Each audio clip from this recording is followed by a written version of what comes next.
የአላህን ቅጣት ከረሳን የአላህን ቁጣ ከረሳን መበዳደል ይቀለልናል። የሰው ሐቅን መዳፈር ይቀለልናል። ሶላትን ማሳለፍ እንደነገሩ ይሆናል። ወላጅን አለማክበር የባለህ መብትን አለመጠበቅ ተራ ነገር ሆኖ ያልፋል። ቀደምቶቹ እቺን ሰዓት ስለፈሩ አላህ ለስኬት አጫቸው፣ ጀነትንም ወፈቃቸው።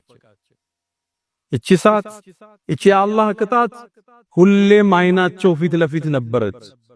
የሆነ ነገር ሲያረጉ ይሄን አድርጌ የአላህን ሰዓት እችለዋለሁ እንዴ ብለው ራሳቸውን እንዲጠይቁ አደረጋቸው።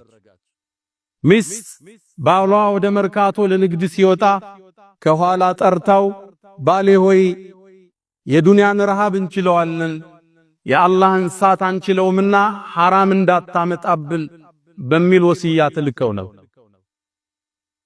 በአረቢያው ዓለም ሙቀት ሴቶቹ ሂጃብ ኒቃም ማድረግ ሲሞቃቸው ቁል ናሩ ጀሃነመ አሸዱ ሐረን የአኺራው እሳት የበለጠ አይደል የዱንያ ሙቀት ምንድነው ብሎ በሂጃባቸው እንዲጸኑ አደረጋቸው።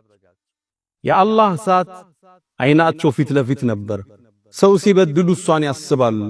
የሰው ሐቅ ይዘው ቸክ ይዘው ላለመጥፋት ሁሌም ስጋት ላይ ናቸው።